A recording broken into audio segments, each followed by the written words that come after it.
Ladies and gentlemen, elevation, the interior wall of the inside, that's one thing. And secondly, how it is vaulted, how it is roofed over. Those are the two important things for analyzing the interior of a medieval church. The exteriors, you're going to see how they change too, but you're going to have a slide interior, a church interior slide comparison on your exam. And what you need to be able to do is to tell what style something is in on the basis of, number one, how the nave interior, how the nave elevation is organized, and what type of vaulting system it has. So last time we did look at the great Romanesque pilgrimage church of San Fernando at Toulouse. And remember, 1080, 1120, and we talked about the nave elevation. That's the part of the wall before the vaulting system begins. And at San Fernando at Toulouse, we have a two-part nave elevation. Of nave arcade, remember, that admits you to the side aisle, and a second level that Fred likes to call the gallery, but everybody else knows and calls it a narthex. So on all the handouts I've given you and on your exam, it says narthex/gallery, so there's no kind of confusion. We usually use the term gallery more often when we discuss a British church. We're going to be staying in France, so we usually call it the, we'll call it the gallery. The gallery.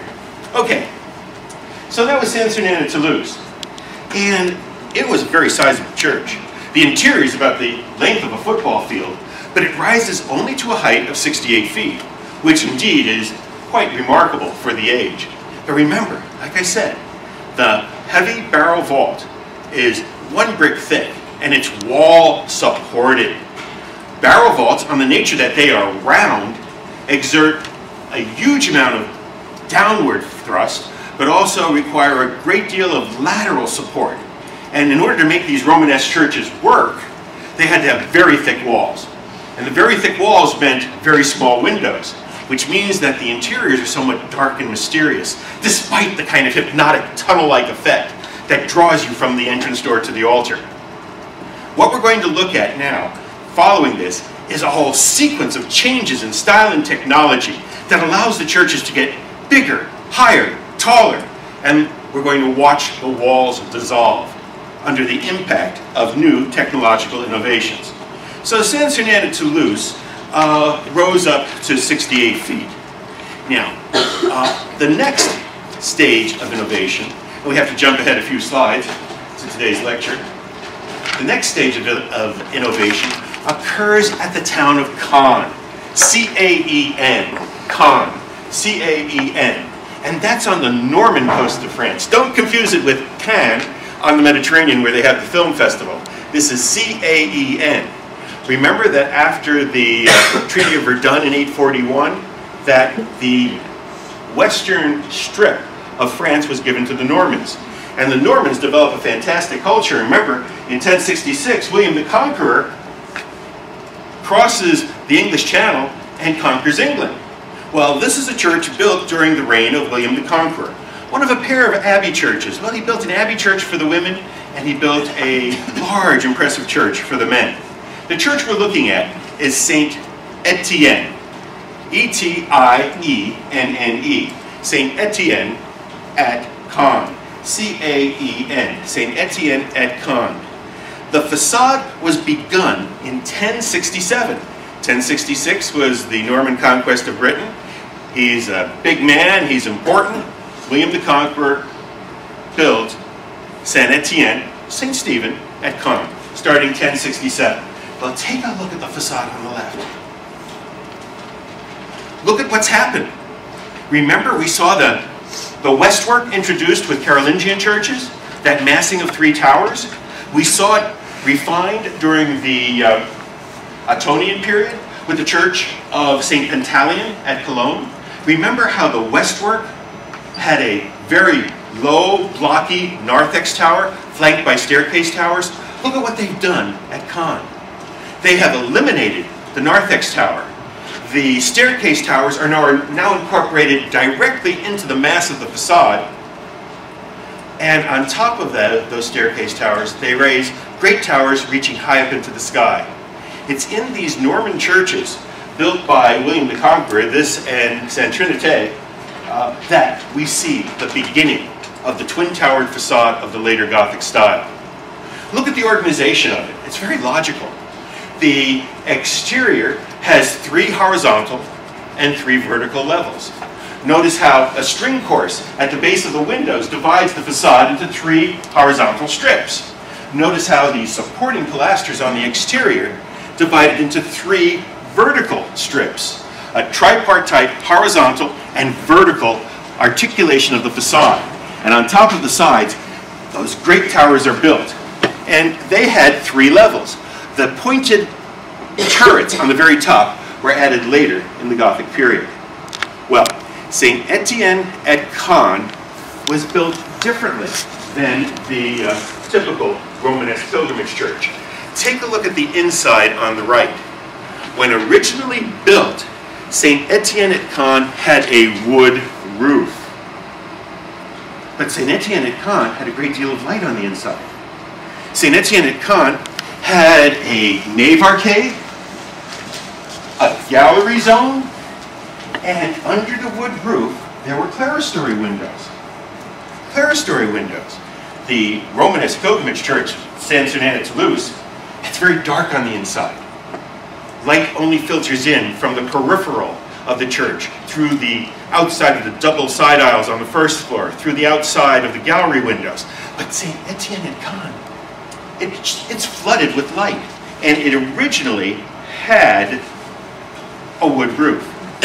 In the meantime, extraordinary adventures are being made in vaulting throughout the rest of France. Because this predates the construction of Saint-Sernin at Toulouse. But Saint-Sernin at Toulouse and other churches experimented with completely vaulted, completely fireproof structures that had fantastic acoustics for the monks who preached from these churches. And so, between 1115 and 1130, they vaulted the interior. And look at how they did it. They used a new technological innovation. It's really not new.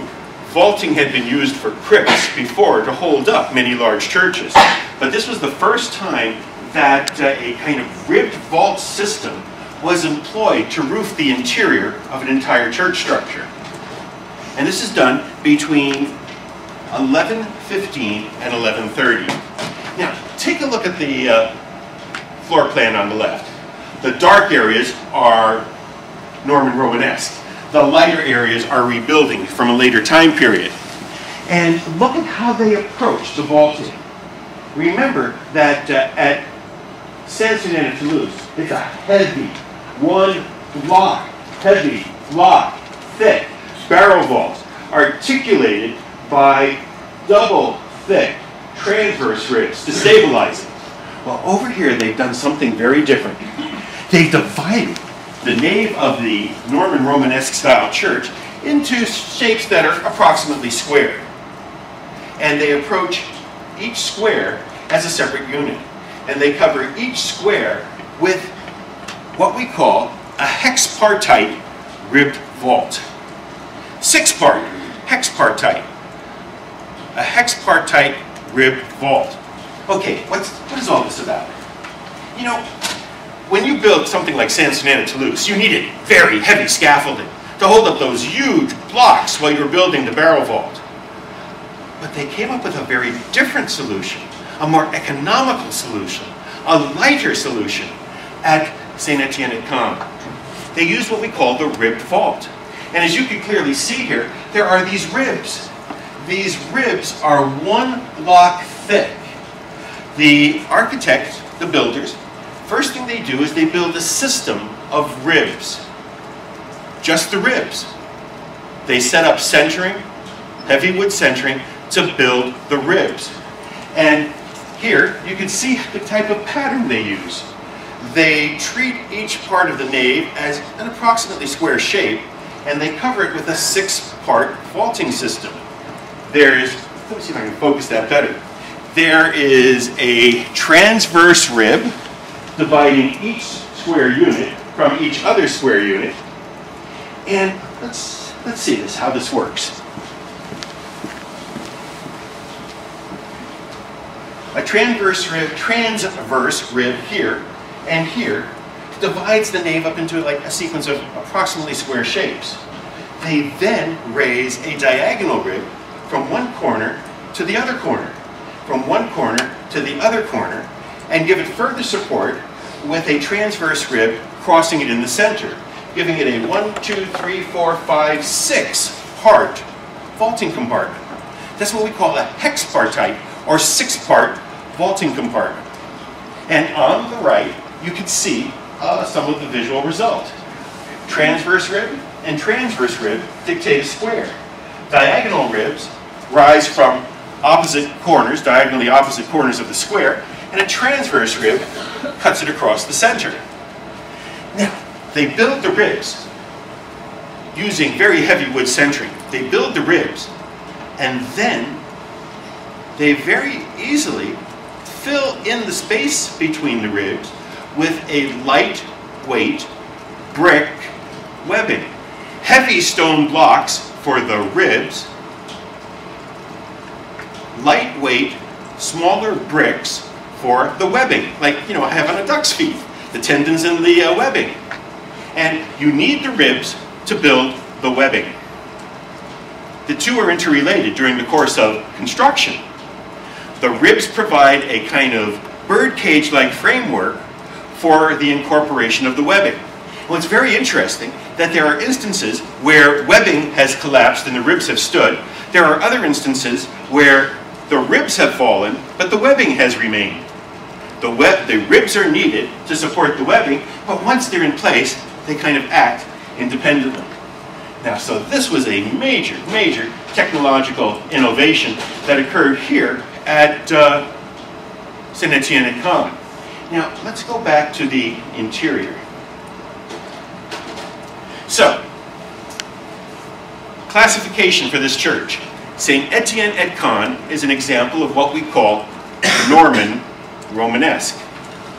Norman Romanesque, because it originates in Normandy.